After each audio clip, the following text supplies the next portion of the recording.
with you today and have a nice fight. So my name is Justin, and with me is Rob Stone. How's it going? Ahoy, ahoy. And today we're also joined by Stephen Falick. So welcome to the podcast, and thanks for being here. Thanks for inviting me on.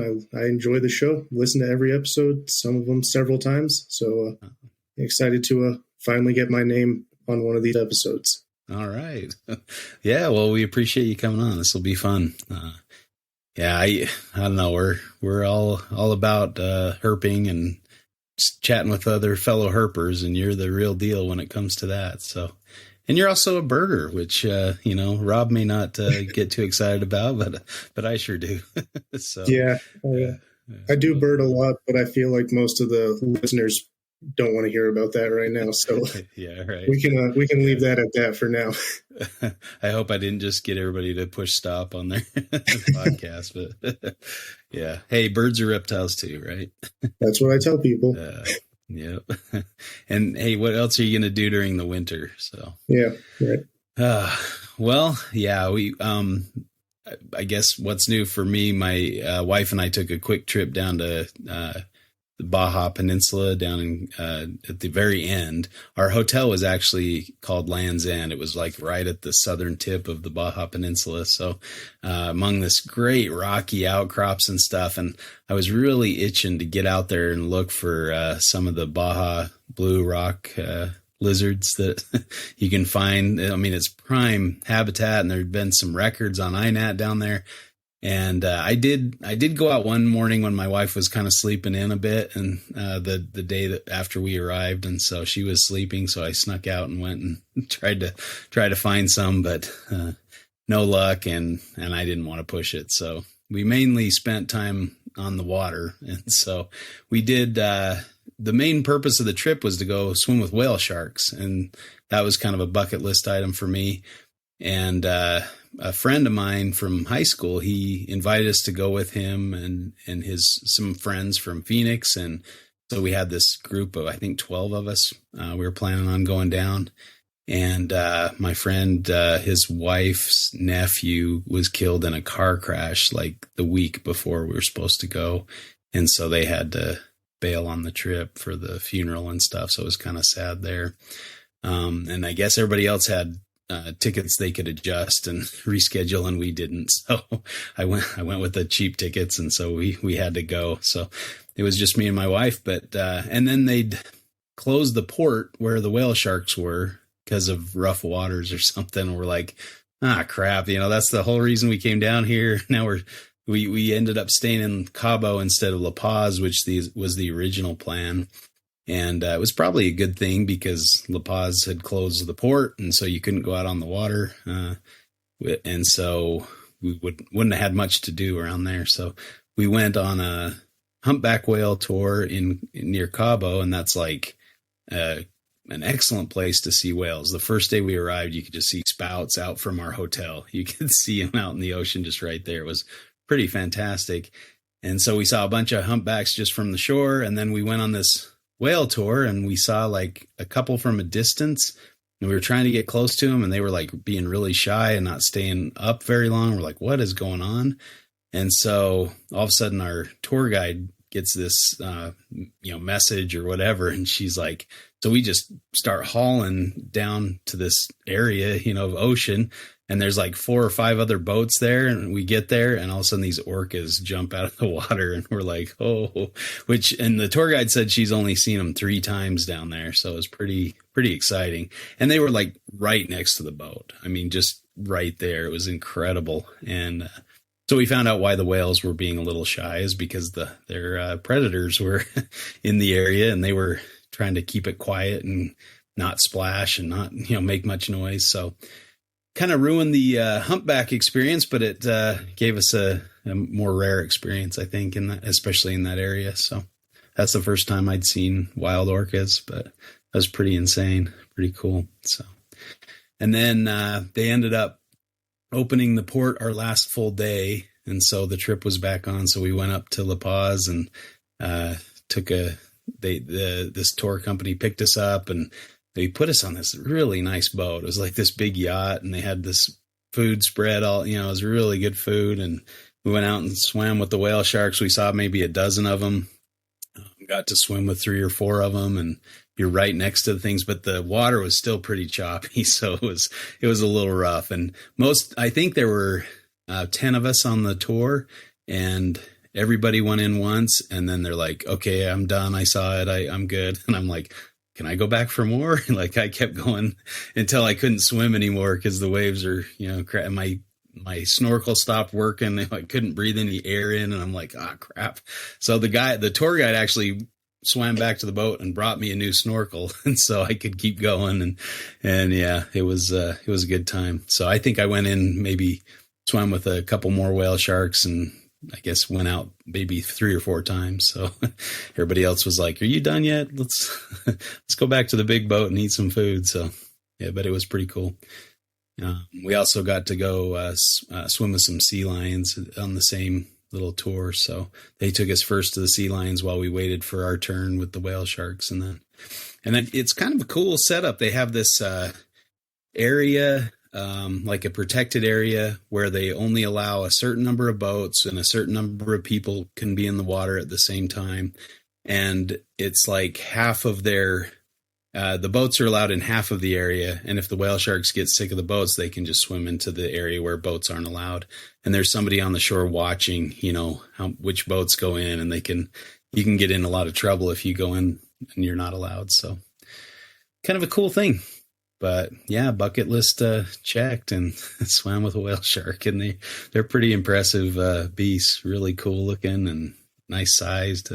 They were maybe like 10 to 15 feet, so not like a 60-foot monster or anything, but big fish to say the least, but pretty cool.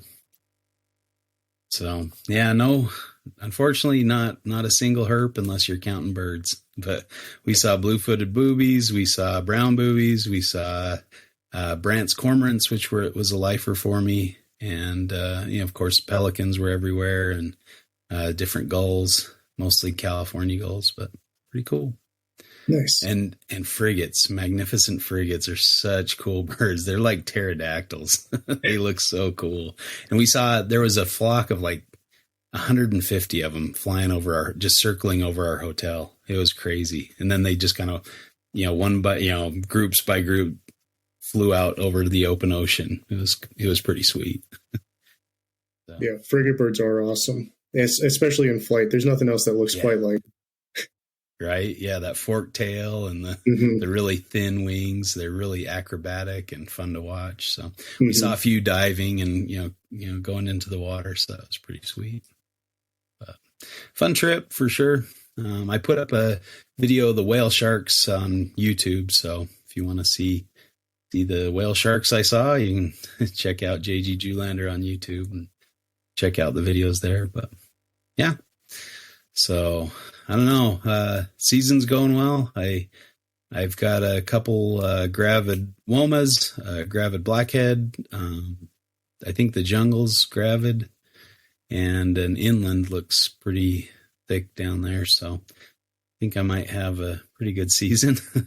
May be up to my eyeballs in babies. So if you want some of my older stuff, check with me. I'm terrible at putting up ads and stuff, but still have some Antaresia, a couple carpets left, some inlands. I got to get the inlands sold at some point, but I need to go through my list. I got a waiting list for those. But yeah, other than that, life is good.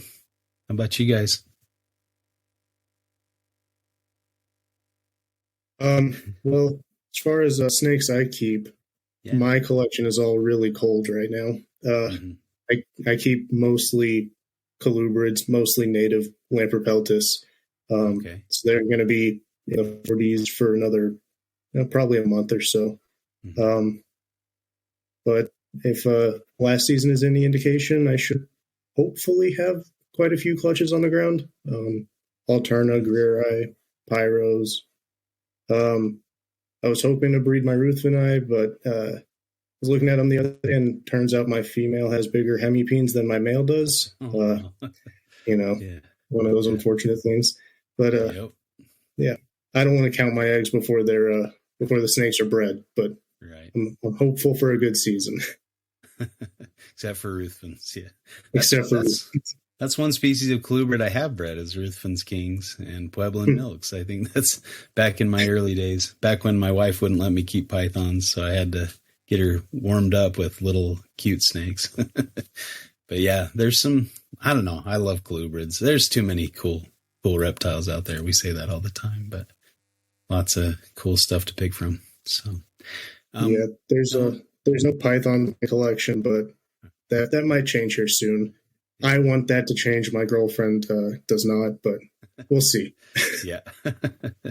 Right. There's got to be a bit of a balance. I did agree not to keep any venomous with my wife. So that's the one thing she's really held my the feet to the fire. So haven't gotten anything venomous. It's kind of illegal here anyway. So probably not worth the hassle anyway. But that's cool. No gray bands?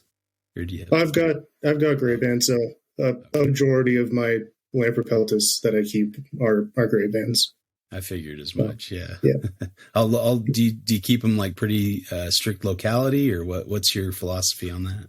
Yeah. The only alternative I have are either Wildcats or F1s that were produced by my friends. And I like to keep them cut locality matched. Or, within a mile is what I try to do. That's cool. Yeah, I'm one of those hyper-specific locality snobs when it comes to those. As you should be. Yeah. That's cool. Right on. Well, tell us kind of how you fit into herpetoculture or herpetology. Yeah, so I've always been interested in herps. As a little kid, I started out with an interest in dinosaurs, like a lot of people. Yeah. And then I realized that I was never going to see a live dinosaur, but there are live reptiles all over the place, and kind of really switched my focus there. My first pet herp was a Egyptian Eurymastix when I was 5 years old. Oh, wow. Loved that thing and had it for several years. At the time when I got that lizard, at the herp shop we went to had a tank full of rats, and I asked what those were for. Obviously they're for feeders, and my mom at the time said, "You're never going to own anything that eats another animal in our house." And that lasted for about 6 months. Right on. Yeah, I had very supportive parents. My first snake was a ball python, and then I kept various things over the years. After high school, I got real into keeping. I had a large collection of exotic venomous, and then I got a job out of the country for a couple months in New Zealand, and I didn't have anyone to take care of them, so I sold my entire collection. And after I got rid of everything, I kind of realized that my main interest was the native colubrids, with a few exceptions. I've got some other things like musaranas and Pterohumara boas and things like that. But yeah, I came back and started working on building a collection of locality colubrids, and that's where I've been ever since. Nice. Well, now you had me at New Zealand. I want to hear about that. Did you? I just rolled both Rob and I just got the new Naltinus book. So that's a book I need to get. Yeah. I mean, it's pretty thin, but it's really got some cool information in there. I haven't had not a much bad time price to point dive though, into. relative to the $45 or something. So yeah, that's not bad at all. Definitely worth picking up. Yeah. Did you do much herping in New Zealand? So I was there during their winter, so I didn't see a single gecko. I did see 2 otaros, which I can't complain there. Yeah. But yeah, I'm dying to go back and see some green geckos at some point. Yeah. Which island were you on? The North Island. Okay. Nice. Based out of Auckland. So. Okay. What were you doing over there, if you don't mind me asking? I was doing photography. I was working on the set of 2 TV shows, doing stills photos while they were filming. Oh, wow. Which paid really well and allowed me to do some nice traveling while I was over there. In hindsight, I probably should have saved some of that money, but, I went to Fiji and Australia and around New Zealand, so just at the wrong time of year. Yeah, right. Yeah, my work is having there's a conference in Gold Coast, and it's in May, which is probably not the best month to be over there for herping. But I'm planning on taking my two youngest kids and going over and heading up to Cairns, maybe a little more tropical, trying to find a few. It looks like the carpets are active at least, and crocs are out basking and stuff like that. So it should be pretty fun. So I'm excited it's always a nice thing if work's going to pay for me to go to Australia. So hopefully I can have enough fortitude to hit some meetings as well. Hopefully my boss doesn't listen to this, but yeah, that's awesome. Yeah. I love New Zealand. I did a trip with my cousins over to the South Island, and we basically circumnavigated the island and did one of the great hikes, the Milford Sound hike, which was pretty epic and really just amazing. I did see some Woodworthia geckos, but that was about it. I did see a small skink as well. But, the Woodworthia geckos were cool. And it was our last night before we flew out, and we stayed at this Airbnb, really rustic. There wasn't any electricity or running water. It was just like this stone hut out by a lake. It was pretty sweet. And I started flipping rocks behind the Airbnb, and there were like all these geckos. I found probably, 10 or so. And Woodworthia, I don't think they're described yet. They're called schist geckos. They're Woodworthia species. And so that was pretty cool. But that was, I looked real hard for some of the green Maltinus, but didn't get lucky on those. But saw a bunch of schist geckos in the land of Rohan, where they filmed Lord of the Rings, the Riders of Rohan parts, I guess. Pretty cool spot. Yeah, but I'd like to get back to New Zealand as well. It's a cool country. Very high on the list, and also, unfortunately, very expensive to get back. Yeah, right. That's the limiting factor, I think. But so now you live in Alpine, and are you from Texas originally? I'm from Houston originally, and moved to Alpine in the fall of 2018 for college. Nice. Right on. Yeah, my daughter's living out in College Station right now, so cool spot. Yeah. Alpine's a good place to be located if you like herps. Yeah, that's awesome. I actually live south of town a bit, and so we get some nice wildlife and in our yard. Last year, my most common snake in the yard were blacktails, and I definitely can't complain about that. Yeah, those blacktails. Having to tell my friends, sorry, I'm late. There was a blacktail blocking the driveway. It's a nice thing to have to say. That's awesome. Yeah, I love those ornatus. They're so beautiful. That kind of silvery gray and the dark blacks. Yeah, it's a good looking snake. Yeah, we were fortunate to find one on our second trip down there. What a cool species. Yeah, all right. Stop by you, hey? Yeah. Well, we brought you on here to talk about field herping and in specifics. We're going to look at solo herping versus herping with a group, kind of the pros and cons that you can have those two different ways. So I think all of us have been on multiple herping trips with other people as well as solo. So we should be able to cover both sides of that argument. So Rob and I'll go ahead and do a coin flip to see who gets to fight with you tonight and go from there. So go ahead and call it, Rob. Heads. It is heads. What would you like to do? You want to moderate or fight? I think I will moderate. I feel like I'm very curious what your various viewpoints are, so I'd love to listen. Sounds good.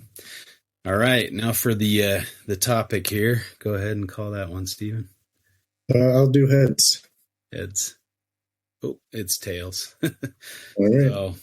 So, let's see.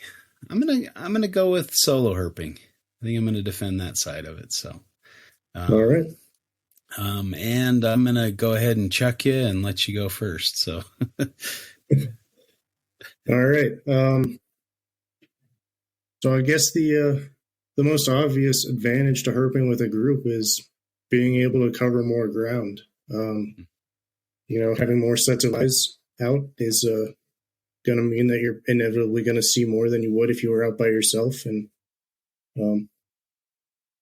is that enough to start with? Definitely, yeah. Back at you? I agree fully. Like I remember a herp trip I took kind of early on in my herping days, and it was the first big,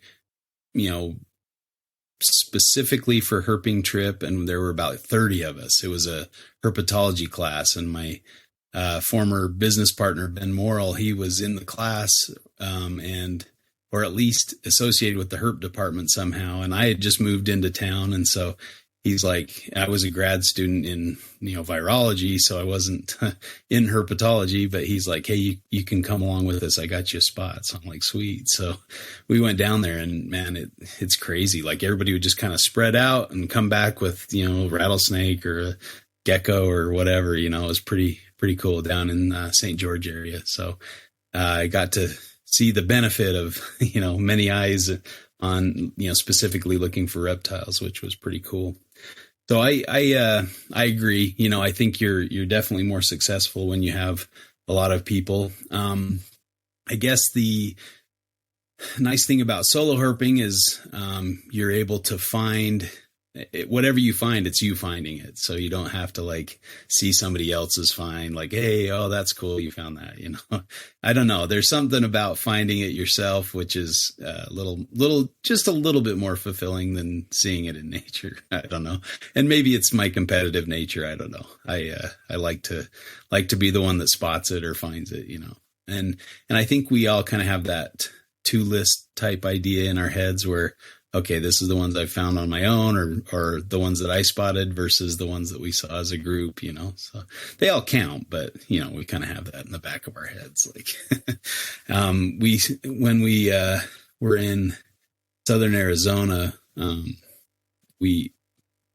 think Dustin had walked right.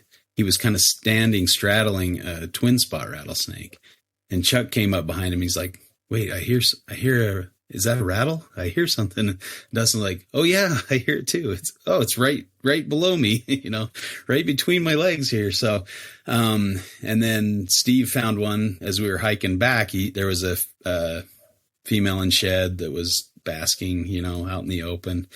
And so Steve and Chuck found the two that we saw on that trip. And then we went back, and Rob and Dustin and a few others, and, Brandon, he spotted a juvenile, but Dustin and I were walking kind of on either side of a bush, and we got rattled. We got buzzed. So we both kind of saw that one. So, and then as Brandon was heading our way, he saw a juvenile. So then when we were walking back the other way, kind of in a different valley, I heard one. I saw one, found one on my own. So like that was my twin spot. So, kind of, it was cool to see, 5 total, but that one that I got to find all by myself was kind of the exciting one, I guess, for me. But so I guess I'd counter with that. It's nice to be out there on your own and find everything you find. It's you finding it. So. Yeah. And I do agree with you there. Living out here, probably 95% of my herping is done alone. So when I find something and I spot it, it definitely means more than if, my friend a mile down the road is the one who spotted it. But, that being said, being able to have that coverage also means that, where was I going with this? I had it. That's all good. Happens to the best of us. Yeah. Do you want me to throw out another point? Yeah, throw me something. The one downside I see sometimes, I do enjoy, visiting with people while we herp and things like that. But the downside is you've got somebody talking to you maybe that you're walking next to, or you hear their footfalls instead of, when I'm out on my own, I can hear kind of the slither of a yellow-bellied racer or something through the grass. And so I'm really a little more keenly aware of the surroundings and the sounds and things like that. So I feel like I find things maybe a little easier that way by sound. And if you've got a group of people around you, it's harder to pick those sounds out from the the crowd, I guess you'd say. So that's another, I guess, benefit of herping solo. I guess the counter to that would be if you're herping solo and you don't hear or see something, then you're just not going to observe it. If you've got someone walking with you, then, if it's just one other person, that's doubling your chance of observing that animal. An example is, I was shining a cut with a friend, and, I'm walking along, and he says, hey, Stephen, you don't want to look at this? And I turned around, and there's a 2-foot-long, bright-colored milk snake just stretched out on this rock face that somehow my light went right over it, but I just completely missed it. Yeah. You're going to, it's like that first point, having more eyes, you're going to see more, you're not going to miss as much. But I also probably missed milk snake because I was the one in the group doing the talking at the moment. Yeah. And I mean that, I guess, I agree. Like, you can't necessarily do everything. And I think when you're out herping by yourself, you're probably going to miss some things too. I mean, that's what herps do best, right? Is avoid detection. And that's kind of their number one goal, I think, out there. But I guess my example of finding the twin spot rattlesnakes, Dustin was standing right over top of it, but he didn't hear it. And, another time when we were herping with Keith McPeak, we heard the clobber eye, the banded rock rattlesnakes rattling, and Keith's like, I don't hear anything, so I guess your hearing for those high pitched noises kind of goes first, and, the low noises stay, but you're not going to hear a rattlesnake. If so, I don't know. I guess there's cool advances in hearing aids that maybe I'm looking forward to sooner than later, but so we'll see how that works. But I think, that definitely is something if you miss something, the person behind you might see it, or, you're going to flush it and then somebody else is going to find it. So yeah, Rob and Dustin, so I wasn't able to catch up with the group until the following day, and they were hiking a trail, and Rob was taking the approach of hiking fast to kind of catch, snakes out unaware or whatever. And then Dustin was kind of doing a more slow, kind of methodical search. And so Rob had already passed through, but a pair of mountain kings came onto the trail and were courting and mating right in the trail, just right where Rob had gone past. And if Rob would have been herping solo, I guess he wouldn't have seen that. So that's more of a point for your side, but you can employ different strategies of herping that way. But yeah, I guess another benefit to herping with, at least one other person or a group of friends is if you're out, shining cuts or hiking or whatever, and things just aren't working out, you're not seeing anything, you can sit there and rattle through possibilities in your head and argue with yourself about what you should be doing differently for hours. But if you've got someone there to bounce ideas off of, maybe you'll decide we're not even in the right county based off conditions tonight, we should move. And I've had that happen where I've been shining in the Davis Mountains out here, and just, maybe a leopard or a blacktail first right at dusk, and then nothing for several hours. And we decided to move a couple hours east and found an alternative that night because we moved a couple hours east. If I had been by myself, I would have never done that. So yeah, different ideas can help out occasionally. That's a good point. I mean, the more the merrier sometimes in regards to having ideas. But by the same token, you can also kind of have the sheep mentality where you've got so many people like with different ideas, and it's hard to get together in a coherent group, or somebody's gone and you can't get a hold of them, or they're out of walkie-talkie range, or no cell signal, and you're trying to get them back so you can go to that other spot. And, it's kind of like herding cats sometimes with herpers, but yeah, definitely. So it can work the other way too sometimes. Rob, did you have something to say? No, I was just going to say that I think sometimes it's a good sanity check, right? Especially if it's something where a new thing for you, so you don't necessarily feel confident in your search image. There can be times where you can look at it and say, well, at least there's 5 of us together out here and none of us are seeing it. So we're all seeing these especially down in West Texas, right? We're down in Big Bend or over at Black Gap, and it's like, well, I do see that inch-long millipede, that's crawling along, and I'm not seeing any snakes. It's like, well, I think there probably aren't any snakes to see, whereas if you're by yourself, you can get into your own head about, well, maybe my image isn't right, or I'm just not noticing things that despite seeing that, I'm not seeing what's there. So, yeah, good sanity check as well. Yeah, that definitely happens to me out here when I'm herping by myself. If PM rolls around and I haven't seen anything and I'm questioning whether or not my eyes work anymore. And then you spot baby scorpion running along and you're like, okay, I can still see stuff, but maybe I'm still missing everything that's out on the cut. Yeah, that's hard. Well, we were walking, Rob and I, and oh man, my brain's failing me, but we were in Southern California and we were looking for mountain kings there. And yeah, Tom was with us. Yeah, Rob and Tom they'd flipped a couple rocks and stuff, and they left this giant log. And so, well, hold on. It's far worse than you even let on. We stood next to it waiting for you for 5 minutes, and I thought about flipping it. And it was very flippable despite its size, and chose not to. And then when you got to it, yeah, it looked heavier than it was. When you were kind of close enough for us to move on, we moved on. And then you flipped it, and sure as heck, yeah, there was what would that make it? It would be probably a 6-month-old little Zanata pulchra under there. So, yeah, that felt great. It both did. I mean that both genuinely and disingenuously. Yeah. Yeah. So, I mean, yeah, just seeing that rock or log that, didn't get flipped. And by the same token, though, I guess more on my side is, what you flipped. You're not going to flip the same log twice. And if you're following, your friends and you're a couple minutes behind, you might be flipping the same rocks they just flipped, or, sometimes you can tell when a rock's been flipped, but if you're a good herper, you're going to put it back and you're not going to be able to tell, right? So you might be duplicating efforts and not finding the same things under the same rock. So, which kind of requires either spreading out to cover, different ground, but that's hard to do if you're on a trail. You're limited to what's kind of near the trail, unless you go off cross country and get even further behind or further away from your group. So, yeah.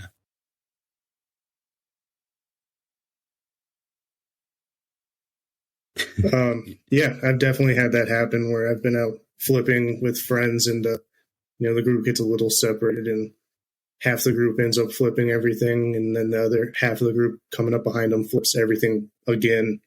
And you find the same amount of nothing doing that. Or finds a whole bunch of cool stuff in the second half of the group, doesn't see anything until they catch up with the rest of the group.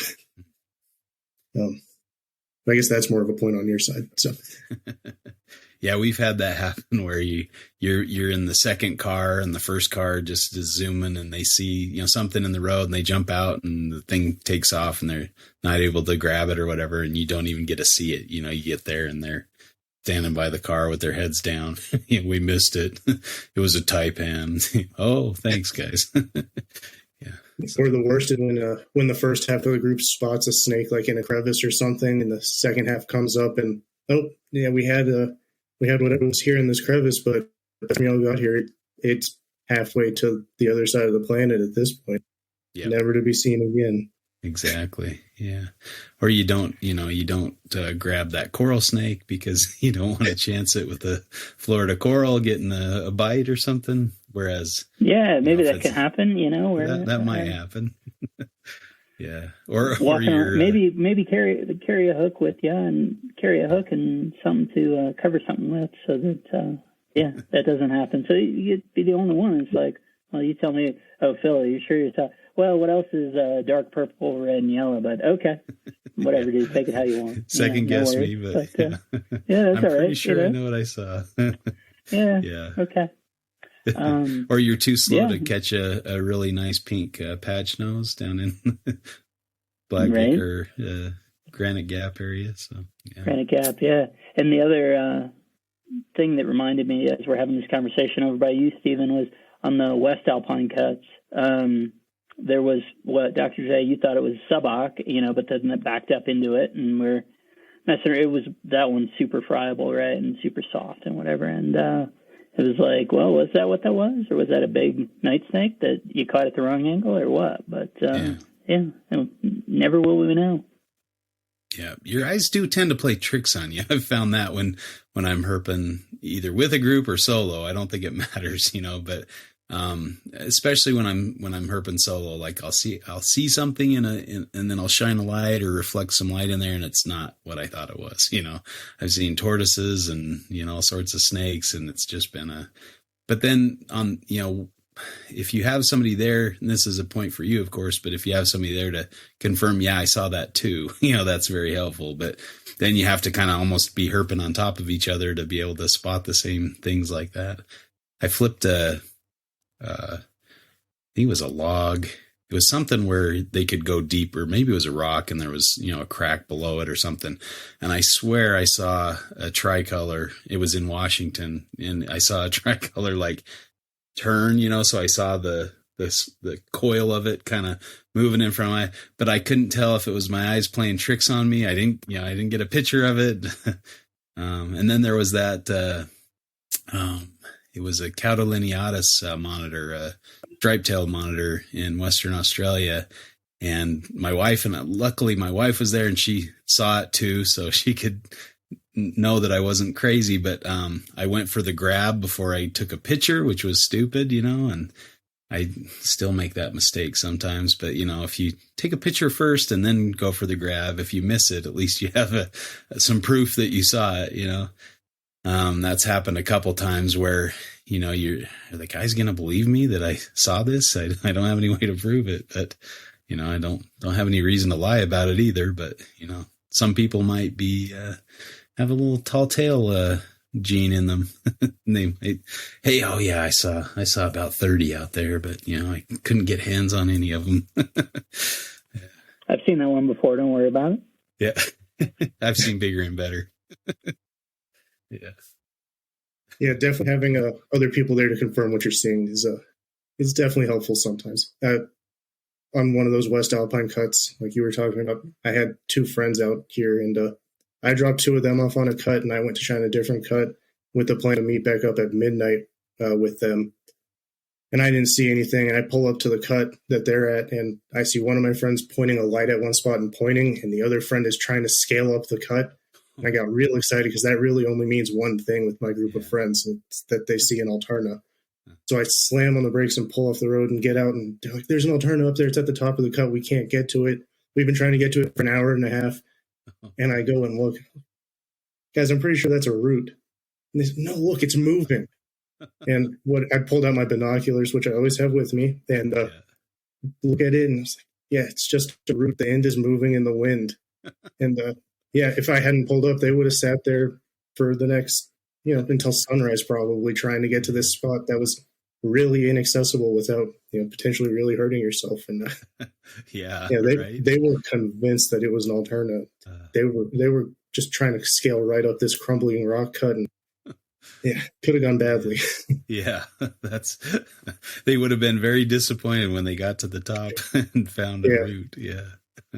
Yeah, some of those cuts are a little bit, especially like 9 Mile, if you're on the top there, it's like, I'm a little surprised things haven't gone, or at least I'm not aware of things having gone further south. You're just sort of like, oh, even the Utah, where we stopped at a spot that's, past the border or whatever in the southwest corner. And I hadn't seen it during the day, what it looked like. And it functionally is the same thing, where it's got a cut on the west side.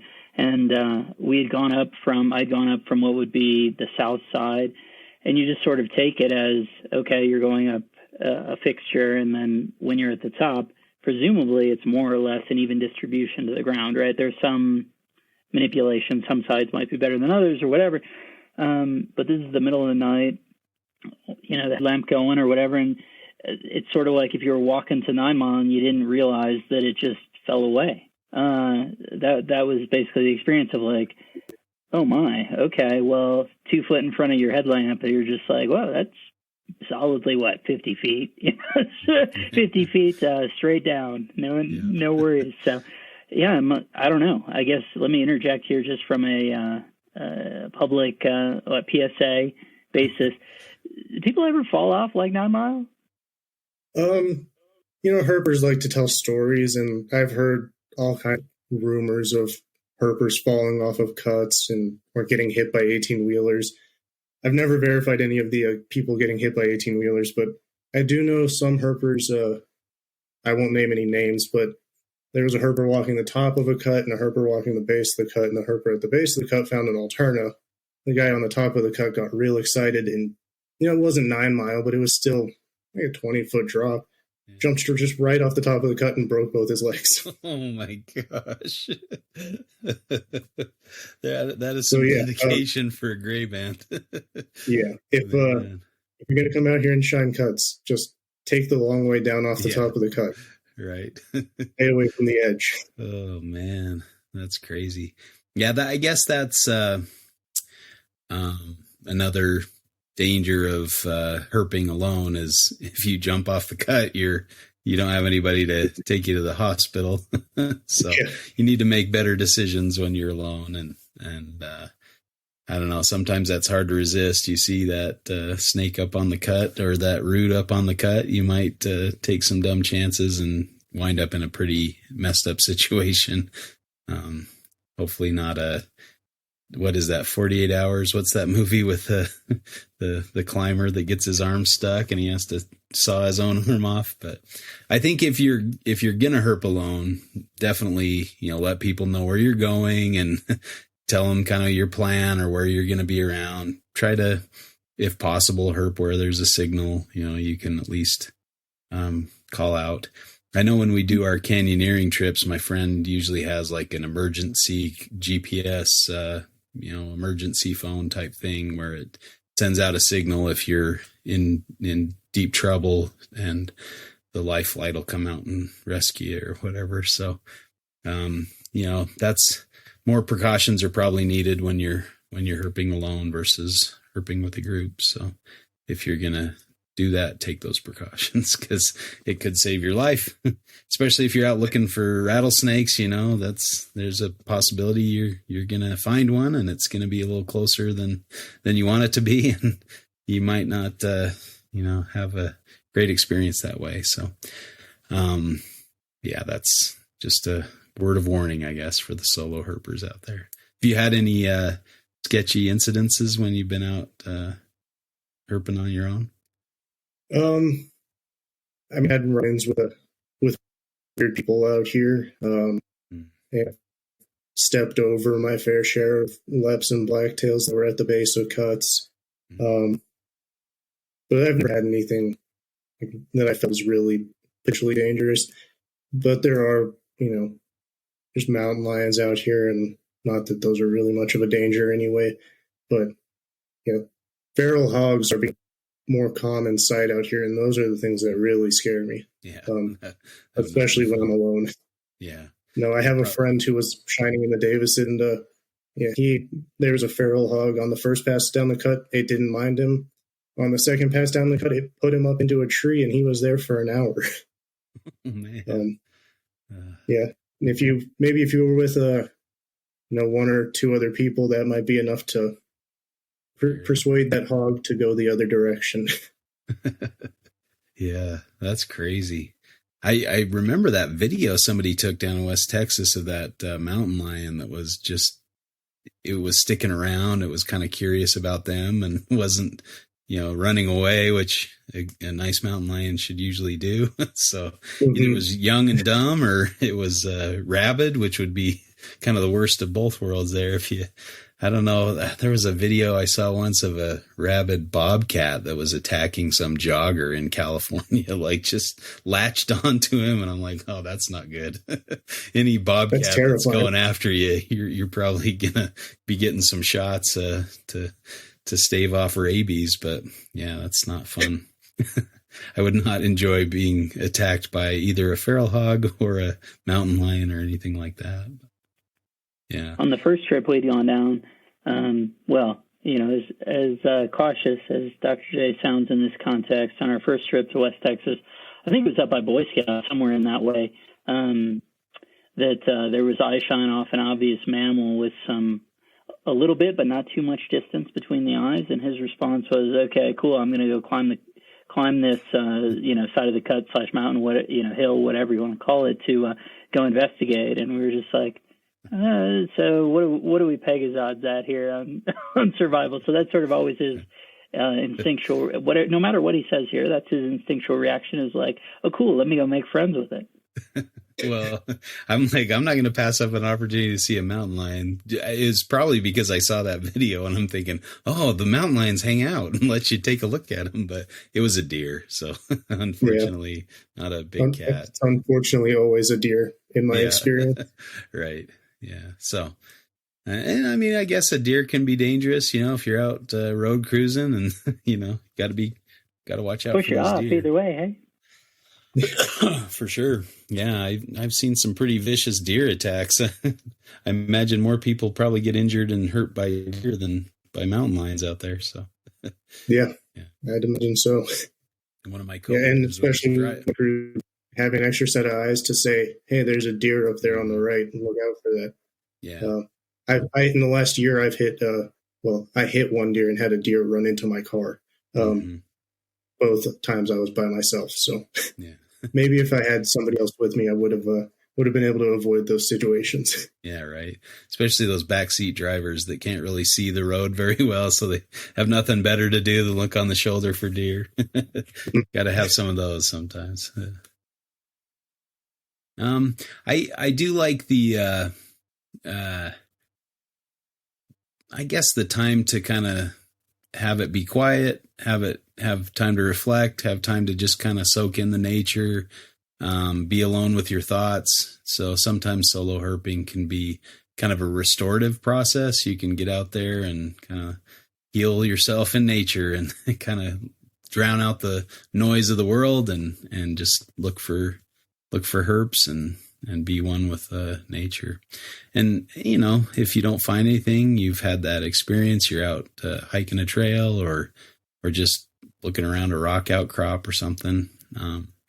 You can also maybe do things that are a little more, what maybe some people would say are risky. You're looking in new areas where not much is known, no records, you can kind of go and check out new spots, especially if they're local.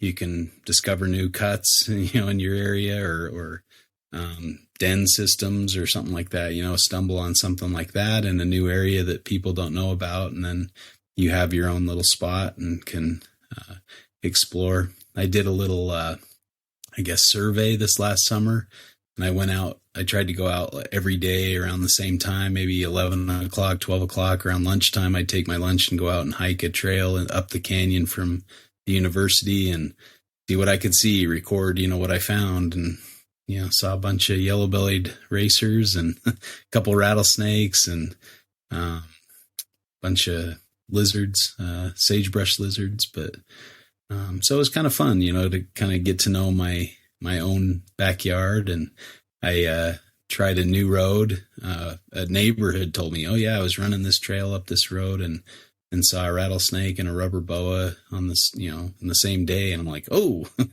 going to check that area out, and yeah, I saw about half a dozen rubber boas that, just within a couple weeks, in the springtime. So it was a very good road to cruise. There was a rainstorm that came through and I saw three boas on the road that night and a couple gopher snakes and in that area has been very, good herping. So it's only, 10, 15 minute drive from my house. So nice to get to know your own backyard, I guess you can say. Yeah, definitely. And when you're herping by yourself, you do get those new ideas that pop into your head to, I don't ever hear of people shining cuts in this area or cruising in this area. Maybe I should try that out, just see what's going on. And you can find some really good spots that way. Yeah. Or you can go to an area where it's just never going to be productive and you could waste a lot of time there. Mm-hmm. But I guess that's the coin toss of being explorative. Yep.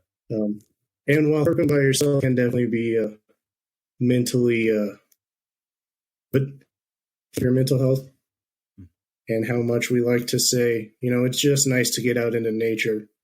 If you go out and shine cuts by yourself for 7 days straight and see 3 snakes in that week, you're going to really start to hate yourself. Yeah, you can. can. I don't know if the shining cuts really counts as being out in nature, dude. To be honest with you, that's. Hey, we take what we can get out here. I hear those 18-wheelers get really close, don't they? Yeah. On some of those cuts. Are you able to find connections to get onto private land and have more areas to explore that way? Is that a hard thing to do, or you find that? It's a difficult thing out here. Most of the land out here is big ranches. Yeah. So getting in contact with ranch owners is difficult. It's not easy to just knock on a door and ask, hey, can I look around in your backyard? But I have gotten access to a few places, and that is definitely a much more preferred method of hunting for snakes. Shining a secluded is better than shining now and having 20 18-wheelers a minute zoom past you. Yeah. I imagine. Or sort of the competitiveness, right, on some of that stuff. I know on the second trip, right, where we were out, had posted up at 3 Mile West, and there was this car that was obsessed with the idea that this was, quote, their cut and whatever. And it's like, bro, I promise you I have more 3 Mile West Alterna from Stu and from Brian and whatever. Don't talk to me. But sure, okay, you found one once. It doesn't make this your cut, dude. But just that that was I think that was kind of June. In October, I love a shoulder season. We were talking earlier about Australia, being New Zealand or Australia kind of off time and all that. But to me, I loved being there in October. We were probably like a week or two late, and maybe it killed it a little bit early that year relative to normal. I was talking to Brian, and he was like, yeah, no, you should, in a normal year, you'd be all right. But now, realistically, it was the week before or whatever, just this year, the way it happened. But, man, when we went that first week of June or whatever, it was a whole different deal and fun in its own way.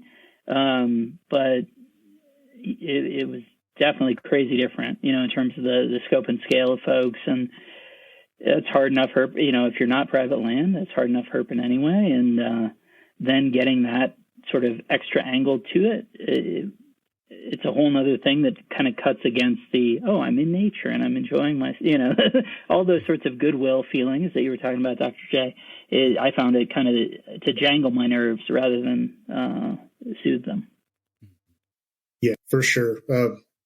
Most nights, my least favorite part of the night is seeing other herpers out there, because it's, if you want to shine a cut, just get there early.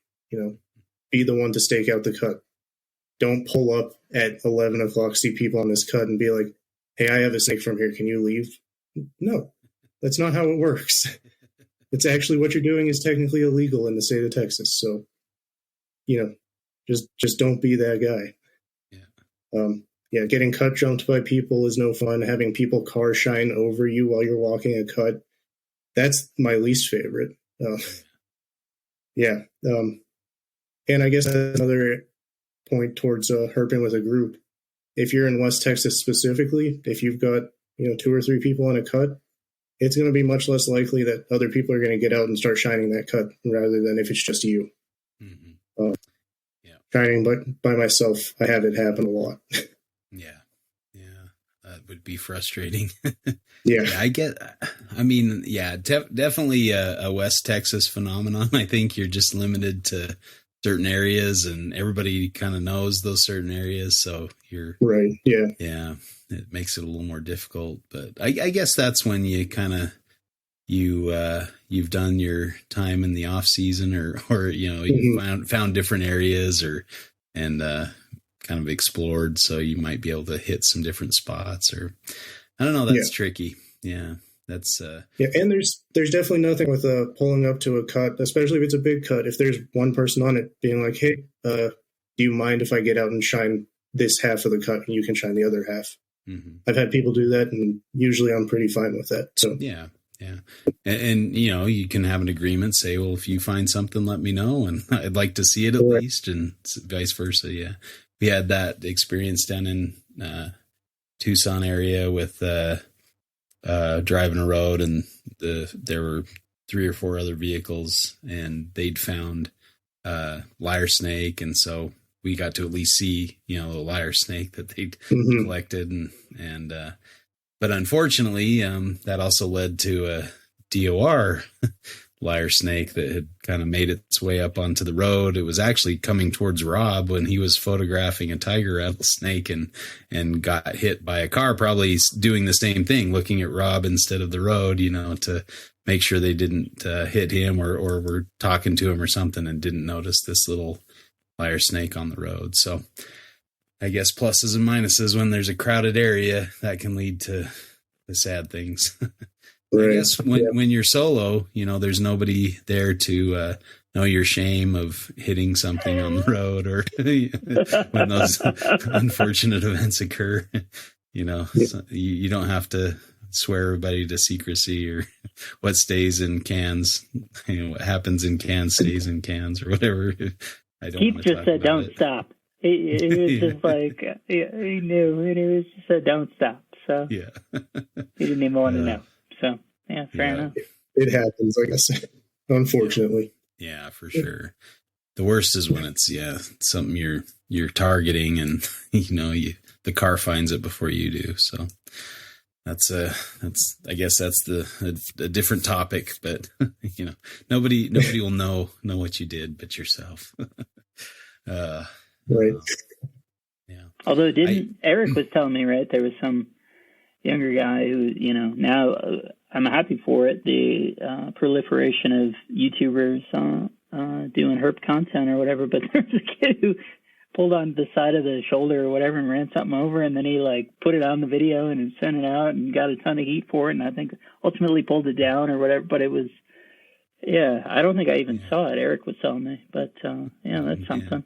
Yeah, the opposite of not sharing. This is sharing it to the world, and unfortunately the world's a cruel place that doesn't have the context that we have of saying I know that I've definitely hit stuff. I know you're, I can think of one that you're thinking of, and I'm sure it just happens, well, and you have the same for me, so it's not, but when your co-pilot falls asleep and you're right heading back to the Airbnb. There you go. An advantage of co-pilots. See, you just wanted to go solo because your co-pilots who aren't me always fall asleep on you. So there you go. Yeah, there you go. There's another experience I can think of. My friend was out herping with his son. So I guess not technically solo, but his son's 6 or 7, kind of a younger kid. But I think he's probably found more milk snakes than most herpers in Utah. But he and his son were out herping, and they were kind of near a campground, and they were flipping rocks on a hillside. And these 2 brothers came up to him, and they're like, "Oh, what are you doing?" And he's like, "Oh, we're looking for reptiles. There's some neat ones up here." And, "Oh, I love snakes. Can we do it with you or whatever?" And he's like, I guess, I can't stop you, but be careful. There's a lot of rattlesnakes, Sure enough, a few flips later, the kid's like, "Oh, I think it got me." And he's like, "Wait, what?" And the kid got bit by a rattlesnake. He reaching his hand under the rock too far when he's flipping it, wasn't using good technique, and got nailed. And then they went. So the kids ran back to their campsite, and he's like, "Well, now I feel responsible for this kid getting bit by a rattlesnake." So he goes down to the campsite and finds the kids, and they're just hanging out. And he's like, "Your son got bit by a rattlesnake. You need to seek medical attention very quickly." And the dad's like, "He's probably fine. I don't think there's, much to worry about. It's a long way to the hospital. I don't want to ruin the trip." And he's like, "I don't think you understand, what's going to happen here. Your son's going to swell up and, potentially rip his skin open, and he's going to have potentially permanent damage to a finger or two, get him to the hospital." Dad, it kind of grumbles and drives off with the kid. But so, yeah, there can be some downsides if people join you herping that are not as capable or you know, yeah, you don't want to watch your friend, you know, get bit or get hurt or something like that, you know. I grew up, you know, in the Southwest, climbing, you know, over rocks. And so I kind of take for granted that I can, you know, I have this ability to climb and stuff. And so we'd be on scout trips. I was, you know, a scout leader type position, and I'm just kind of climbing up these rocks, and all of a sudden there's this line of boys behind me, like trying to climb, and they're like, "How did you do that?" I'm like, "Oh wait, no, stop! Don't follow me. This is not. I don't want to be responsible for you guys trying to follow me up this rock here. So go back." But yeah, so you got to be a little aware and maybe not make such I don't know, risky behaviors. My wife would call them risky behaviors. I just call them fun. If you're with a group, you know. Yeah, you definitely don't want to be the one person there with herp experience with a group of people that are lacking in that area, and then you know, have something bad happen. That's not a responsibility you want. Yeah, for sure. I guess if you're by yourself and something bad happens, that's your fault. It's all on you. Mm-hmm. Yep. And you know, that would be a pain trying to drive to the hospital with a hand that's swelling as you're driving or something. That would be a little nerve wracking. It might drifting be it out of consciousness. Exactly. You know, easier to lay down in the back and let somebody else drive you. So maybe that's a big point for you, is safety in numbers to some extent. So, well, I think we've covered some good ground. Any other kind of parting thoughts you have in regards to benefits of social herping in groups? I'm sure I'm going to think of some as soon as we get off this call, but right now I think of any. Yeah, I think so. To me, this point, the thing that I would say is the joy in success. I'm recognizing the downside, right? Of maybe it means Justin found the price high, you know, or Brandon did, or Dustin. In that context, where it's like, well, Tom and I nearly died, but you guys did find the price high, and the venture was a success since I didn't die and did get to see them. Maybe not fitting onto that list, but being on the other list in terms of like, well, the whole venture, you know, was a success in and of itself. Just that the ability to share it with the group, especially in this day of social media, right, where it seems like to me that Facebook and Instagram are limiting your content more than ever, right? And we'll come back to this in a future date, but it's one of those things where it's like, the ability to share the joy of common purpose and then celebration together, to me, is something that certainly isn't matched online regardless. And it's definitely not matched now, where you post something and if 40 people like it within the first 10 minutes and then you get 5 more likes. So, well, of course, that's because Instagram says you don't post enough. So we've shown the, you know, whatever, 50, 75 people that we're going to show this photo to. Otherwise, people can come to it and they'll see it and it'll trickle in or whatever. But like, I mean, heck, we even see that when we're producing stuff or keeping stuff ourselves, where it's like, okay, you know, it took me, 8 years, a decade to breed Candoia biberni australis, right? Solomon Island tree boas. And that got 215, 230 likes, whatever it is. And it's like, well, I'm really glad that I wasn't doing that for the 215 likes, because that's really, and then it's gone. That's very transitory, you know, transient. It doesn't stick with you. But if we're on a trip, which is usually 4, 5, 6 people, whatever it is, the joy in the moment of finding something, whatever it is, but particularly if it's a thing that you made, literally you're in that place, you're halfway around the world, or you're a third of the world away, or whatever it is, and you've spent 6 months thinking about this moment, the joy that you get in celebration with those folks there's really nothing else like it. You know, and it's not going to be replicated. Even by yourself, you can have that joy for yourself, but it's not the same thing as Justin finds first Willard eye, you know, seeing that price eye, whatever, the pyros with dust, whatever it is, like, man, that joy. And as much as the Zanata, right, is like, I should have flipped the log.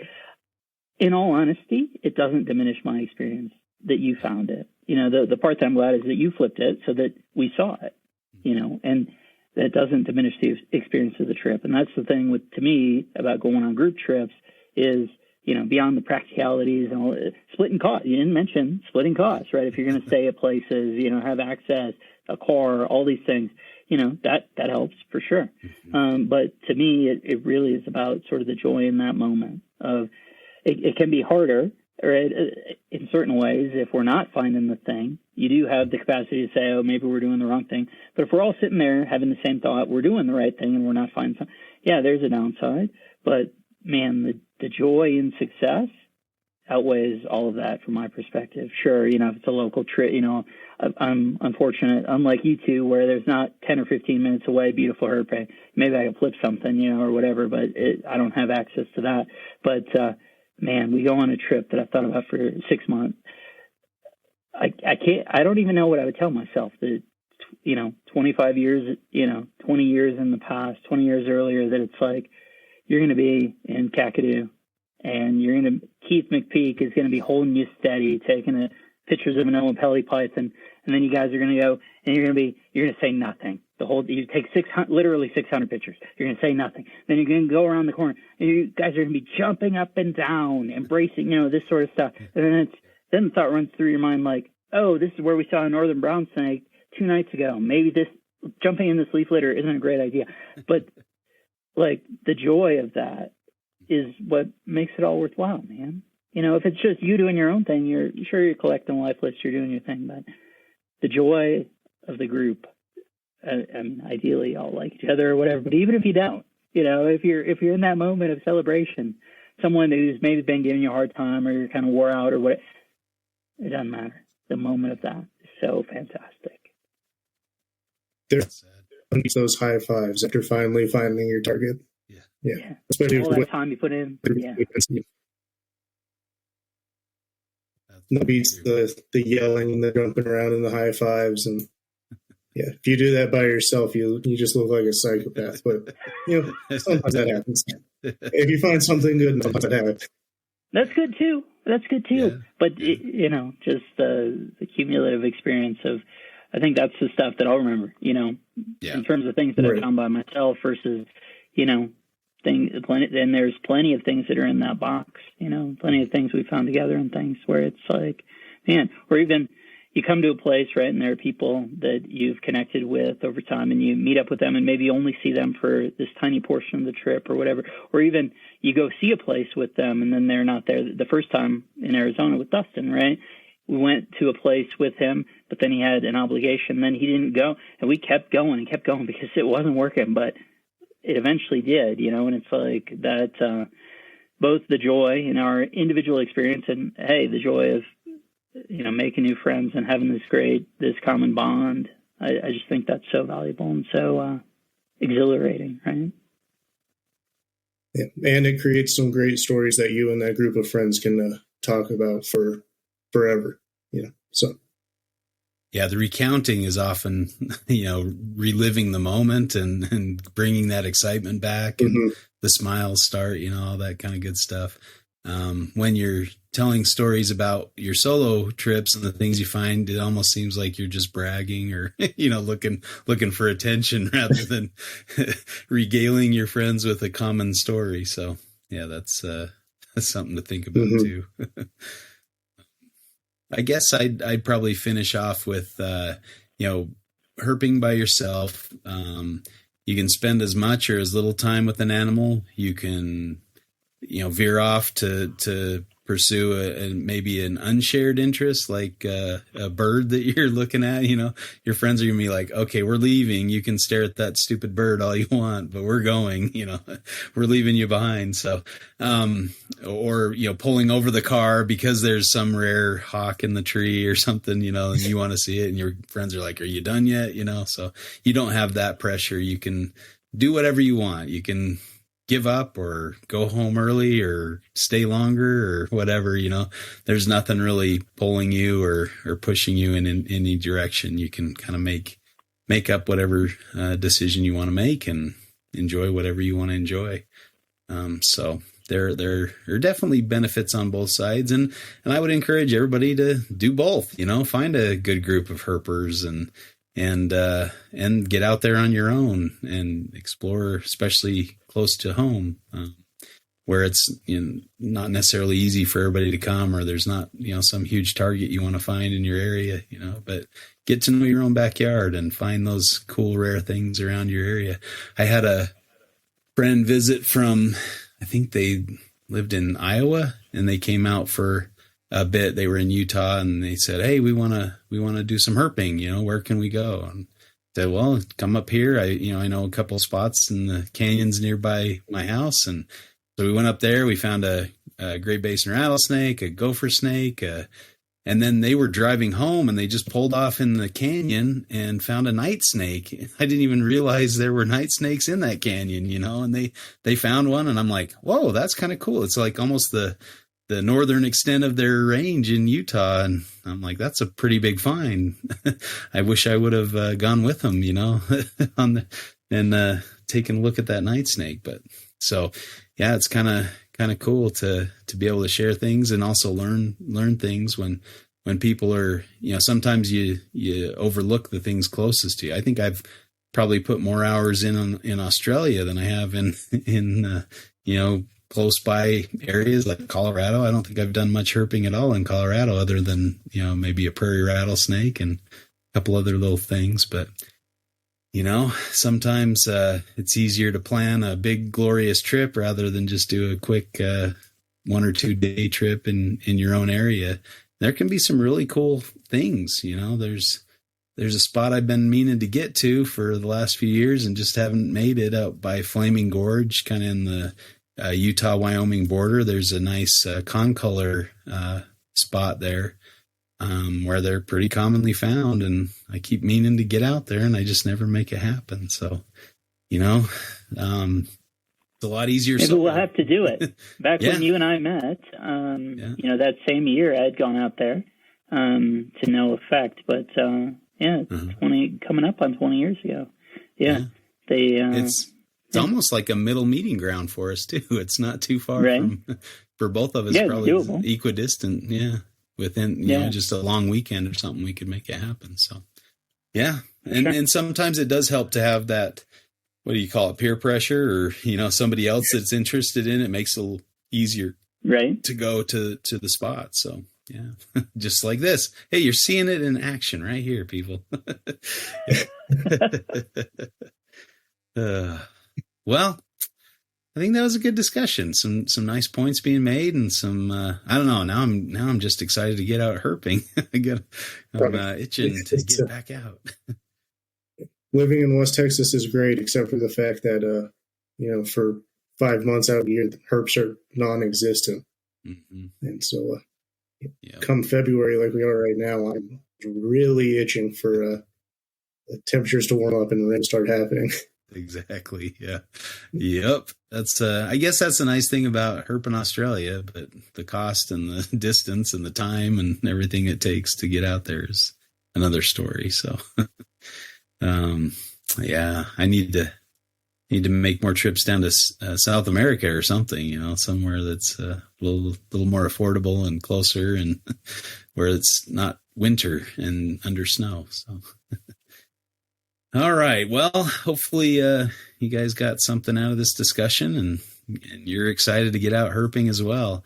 I was listening to a new THP podcast. Did you hear that one? The Flippin' Tin podcast?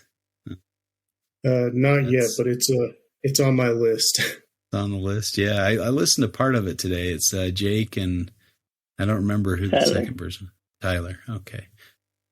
So yeah, it's another field herping podcast, I guess. So I'll be curious to hear who they're going to bring. Oh, one more thing I forgot about herping solo. You don't have a British man criticizing your music the whole time. You don't have to. The absence of German techno. Exactly. No muzzing. That's a definite benefit of herping by yourself. Absence of muzzing. Fair enough. I don't know. I really, so usually at the end of the show, we just kind of talk about cool things we've seen in the herpetoculture world. And I really enjoyed Luke of Beach's Scaly Beasts and the Australian Herping podcast. His series of his visit to South Australia with Frizy. Is that how you say his name? Anyway, I think so. Yeah. They were out hitting the same spots that I was hitting just a few weeks later, and they saw the stuff that I missed. So, but yeah, they got some nice Gillini and a bunch of cool Nephurus geckos, and Gillen's monitor lizards. I keep forgetting, maybe everybody. But yeah, really. No carpets, though, right? No, it's a hard find down there, I think. But Frizy, I was talking to him because he lives in South Australia, and he's like, "Oh, you should have hit me up when you were down here. I could have taken you all these spots." But that's a whole different topic. Yeah, right. We'll have to talk about that sometime. But he said, I said, "Oh, have you seen any carpets out there?" And he's like, "Yeah, I've seen a few." He worked on a mine site, and so he'd be clearing them out of the way and stuff. So I'm like, "Got any pictures? I just want to see them." But, yeah, some of those targets are harder to achieve than others. Yeah, for sure. Yeah. Good stuff. Any cool things you guys have seen or fun things you've stumbled on this week? Nothing has immediately come to mind. Slow. I'm sure I'm going to feel bad for forgetting something. Yeah. My buddy Steve over in South Australia is hatching out some good snakes, and Matt Somerville has got some good stuff. Yeah, he hatched out a pile of southwestern carpets, and seems like he always does. Yeah, he hit on Pellies this year, didn't he? Did he? I don't know. I saw it seemed to be going well, I think, right? But I haven't seen hatchies. I don't know what he hasn't produced this year. He's knocking it out I know, of the park. right? Yeah. That guy's he's a good herper and a good herpetoculturalist as well. Yeah. All right. Well, thanks for coming on, Stephen, and we appreciate your insight. And where can people find you and see your cool finds? You can find me on Instagram. Username is just my name, keeping it simple. So I don't post a whole lot there, especially not during herping season, because during the summer months I'm herping sunset to sunrise and sleeping during the day. But I post herps on there every once in a while. Just if you're a herper and you don't like birds, just ignore the bird post. And it's Stephen with a PH, right? Yeah. Correct. Yeah. Stephen Falick. So Falick. Yeah. Check him out. You post some really cool stuff, and I do enjoy the birds. I got to admit, you had a really good year. You broke a record or something for your county. Was that correct? Yeah. I broke the Brewster County big record. Oh, cool. This year. So how many species?